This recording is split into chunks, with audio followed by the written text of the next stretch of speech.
Hey guys, let's talk about Keytool extensions. So what extensions are?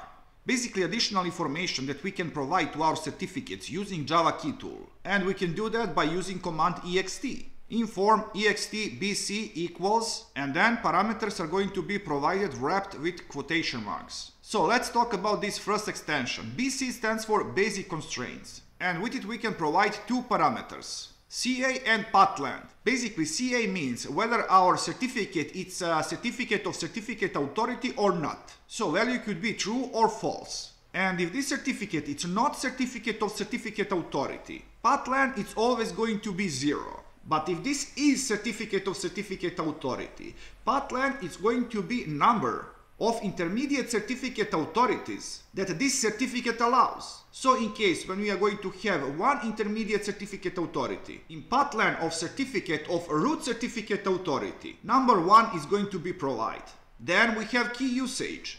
And we can use our keys for all purposes in this list. And you could provide these elements in full text, like in cipher only or data encipherment. Or you could use short form, like small d capital S for digital signature, or small k capital E for key encipherment. Now we are going to say a few words about criticality. If you don't say explicitly what kind of criticality you want, by default criticality false is going to be set. And if you want to set criticality to true, you are going to provide it in this form, like ext key usage column C. This C means that we are going to set criticality to true.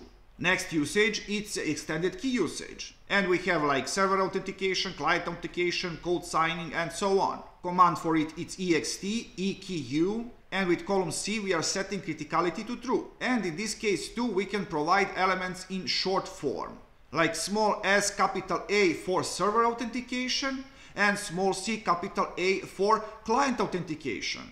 Then we have subject alternative name and issuer alternative name. And command names are respectively SAN and IAN. You can of course provide list with multiple elements splitted by comma. And the elements must be of these forms, so IP, DNS, email or URI. So first you are going to provide form, column and then text value. So in first case our value is going to be resolved with DNS, and that is address keyst.com. In second case, we are using IP address, like 192.168.0.24.